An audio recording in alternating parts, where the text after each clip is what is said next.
Hello everyone, my name is Zhe Lei, and today I'm joined by my group members Xiang Hui and Kylie. We are from the School of Science and Technology, Singapore, and we'll be presenting to you about our investigation on a modified Battleship gameplay. Let us start with the first section on a simple introduction to what the original game of Battleship is about. Basically, Battleship was originally a naval-themed board game in which two players try to guess the location of their opponent's warship and sink them. Each player hides ships on a plastic grid containing vertical and horizontal space coordinates as shown on the screen. Players take turns calling out rows and columns coordinate on the other player's grid in an attempt to identify a square that contains a ship. There are four main types of ships in the original game of Battleship.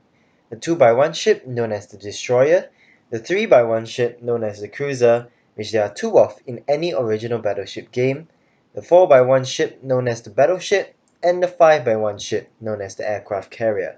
To make our analysis more comprehensible, we have decided to list the following assumptions, also known as the game rules. First, players have 5 ships for the original Battleship game with 10x10 grids. Second, players can place their ships vertically or horizontally anywhere on the grid. Third, players cannot place their ships diagonally. Fourth, players cannot place their ship off the grid. Fifth, players can place their ships touching one another but cannot occupy the same grid. Sixth, players cannot change the positions of the ships once the game starts. After the ships have been positioned, the game proceeds in a series of rounds. In each round, each player takes a turn to announce a target square in the opponent's grid which is to be shot at. The opponent announces whether or not the grid is occupied by a ship. If it is a hit, the player who is hit marks this on their own grid. The attacking player marks the hit or miss on their own tracking grid with a marking, in order to build up a picture of the opponent's fleet. When all of the squares of a ship has been hit, the ship's owner announces the sinking of the aircraft carrier, cruiser, destroyer, or battleship. If all players' ships have been sunk, the game is over and the opponent wins. If all ships of both players are sunk by the end of the round, the game is a draw. This can be translated into a digital version as well. Now let's move on to the actual analysis of the original Battleship games. The most obvious method we have is known as random play. As the name suggests, it is playing a game of Battleship through random shooting. Obviously, it is the most ineffective method possible. So the question stands, what is the probability of us getting a perfect game through random play? To answer this, we did some simple probability calculations. In a standard Battleship game, the sum of all the squares covered by all the ships is 17. Also, our grid has a dimension of 10 by 10, meaning that there is a total of 100 squares. Therefore, the sum of all the blank squares is 83.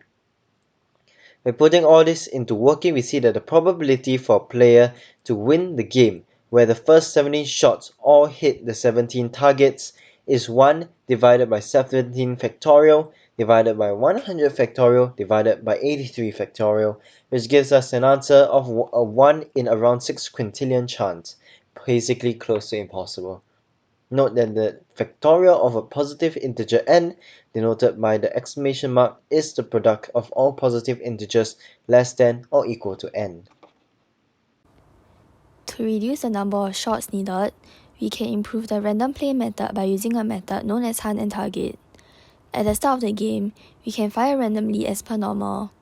But once we hit a target, we switch to the targeting phase.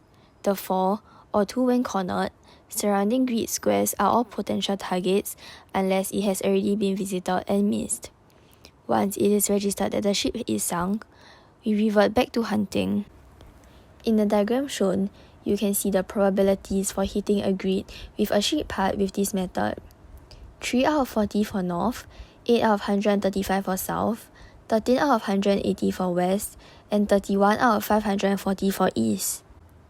We can improve the hunt target method even more by introducing a mathematical concept known as parity. In mathematics, parity refers to a number being odd or even.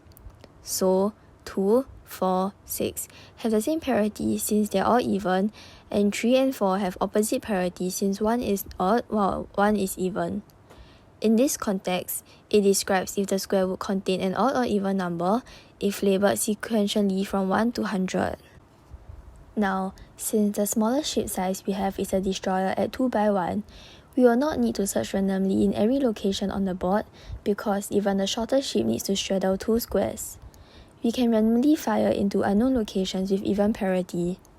As you can see on the diagrams, these are denoted by blue squares. Even if we only ever fire at blue locations, we will at least hit every ship because every ship will touch a blue area. Using the original ship lengths to our advantage, we realized that if we have already sunk the 2-square destroyer, we can change the parity restriction to larger ships. The final concept we need is known as grid probability density. As our board becomes more and more congested, with hits, misses, and sunk ships, the number of possible positions the ships can fit reduces. Using grid probability density is simply looking for the most likely location for a ship to be located in based on the information we already know. As you can see in the diagram, the darker the shade of the color, the more probable a ship part is located there. We derived the best method for Battleship by combining all the methods discussed earlier to create the method known literally as combine all. To see its effectiveness, we have arranged a table with the average, minimum, and maximum number of moves for a game using each of the methods for 50 games each. So, combine all is the best method as it has the lowest average number of moves compared to others, and random play is the worst. In order to help us effectively get statistics for Battleship gameplay, we have made a computer simulation of Battleship in Python that is able to help us simulate many games through random play method without too much manual input. As you can see on the screen, there is a screenshot of the program actually running. The text and buttons on the left hand side of the image are the variables where we can change the number of games we want to simulate. Also at the bottom of the grid, it provides us with some statistics like the average number of moves, minimum number of moves, and maximum number of moves to complete the game. Now to extend our analysis, we decided to look into what happens if we tweak the rules a bit and increase the playing grid size of the Battleship game. After putting in simple equations in the spreadsheet and some trial and error, we managed to get the number and kind of ships needed for anti-end grids. The spreadsheet allows us to easier visualize the numbers and the combination best for a certain grid.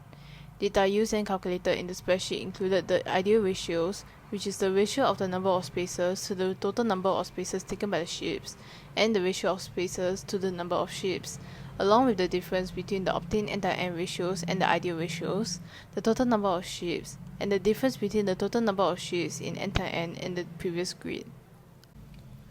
The previously mentioned ideal ratios serve as a reference, as a game on a bigger grid having the same ratios would be identical to a game on a normal 10x10 grid. The differences added into the spreadsheet allow us to easily visualize the calculated ratios of end-time-end and the ideal ratios, and made it easier to see which combination was better for end-time-end and gave similar ratios. Here on the slide is an example of the spreadsheet used.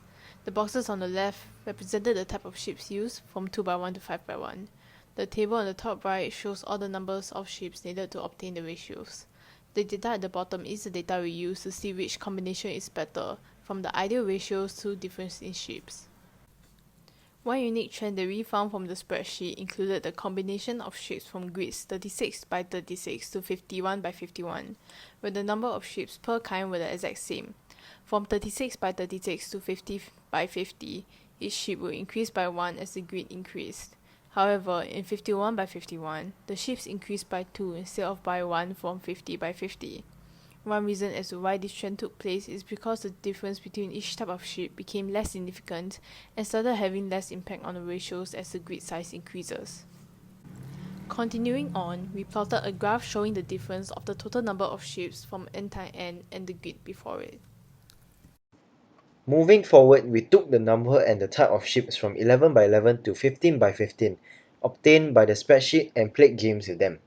This was to verify whether or not the best method of playing would changes as the grid increases. We improved the computer simulation used in the original Battleship and added new features like selecting larger grid size, selecting how many of each type of ship you want to be simulated, and clickable grids to simulate an actual person playing the game. Below the grid, there is a counter for the amount of moves you have made so far. Using this simulation, we get the data that will be presented in the following slides. Now, the 11x11 grid will have a total of 6 ships, including 1 new ship. We have conducted 20 random play games as well as 20 combined all games using the computer simulation. A total of 1 2x1 ship, 2 3x1 ships, 2 4x1 ships, and 1 5x1 ships are simulated for the 11x11 grid. The next few slides show the data we got, the number of moves needed to complete 20 random play games and 20 combined all games for an 11x11 grid game of Battleship.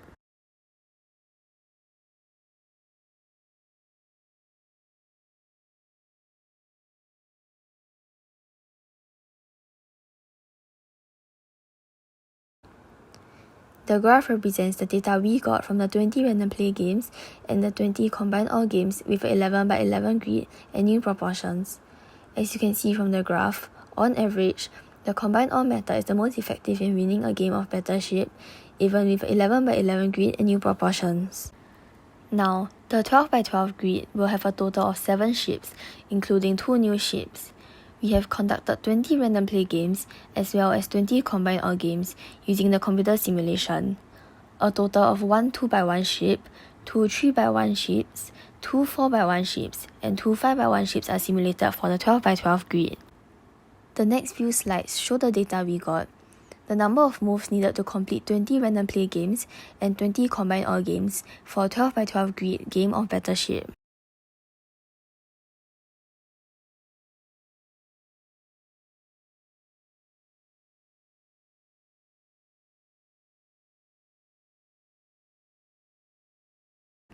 The graph represents the data we got from the 20 random play games and the 20 combined all games with a 12x12 grid and new proportions.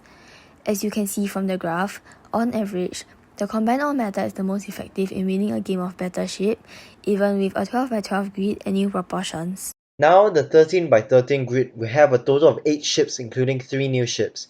We have conducted 20 random play games as well as 20 combined all games using the computer simulation. A total of 2 2x1 ships, 2 3x1 ships, 2 4x1 ships, and 2 5x1 ships are simulated for the 13x13 grid. The next few slides show the data we got, the number of moves needed to complete 20 random play games and 20 combined all games for a 13x13 grid game of Battleship.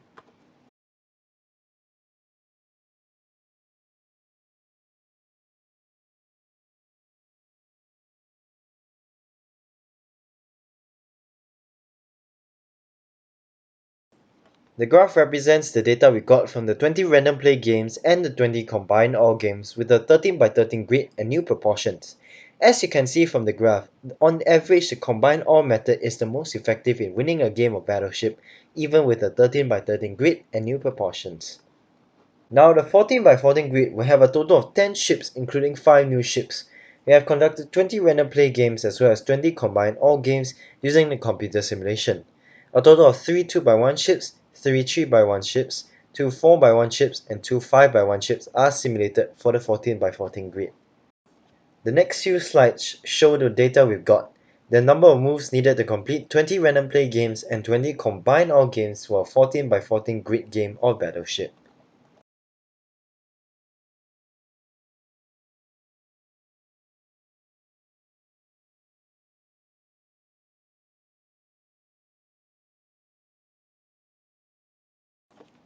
The graph represents the data we got from the 20 random play games and the 20 combined all games with a 14x14 grid and new proportions. As you can see from the graph, on average the combined all method is the most effective in winning a game of Battleship, even with a 14x14 grid and new proportions. Now, the 15x15 grid will have a total of 11 ships, including 6 new ships. We have conducted 20 random play games, as well as 20 combined all games using the computer simulation. A total of 2 2x1 ships, 3 3x1 ships, 3 4x1 ships, and 3 5x1 ships are simulated for the 15x15 grid. The next few slides show the data we got, the number of moves needed to complete 20 random play games and 20 combined all games for a 15x15 grid game of Battleship.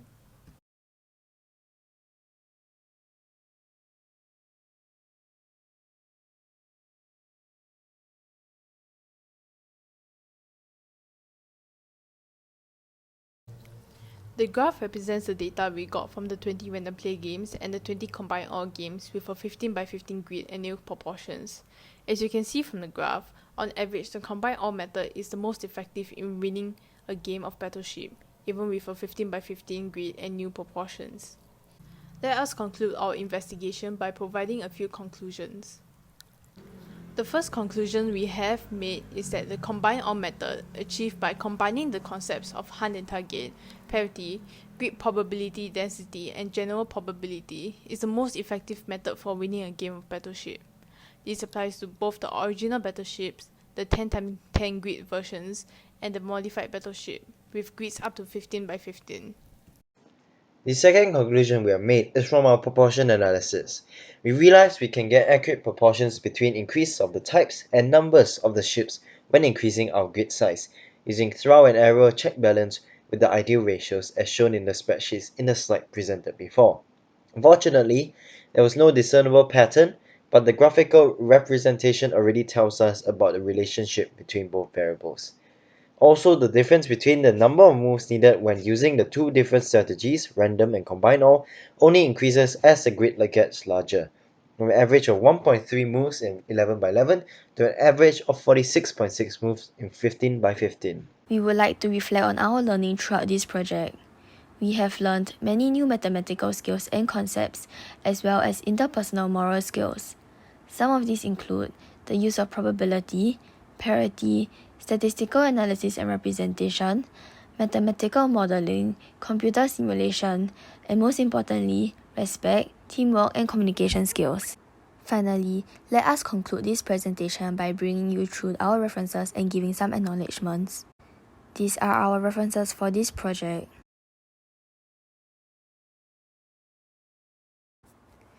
We would like to thank our teacher mentor, Mr. Zi Hui Samuel, as well as Zhe Lei's father, Mr. Chua Zhe Lei, for assisting us in the project and the program code. Thank you for your kind attention and have a nice day.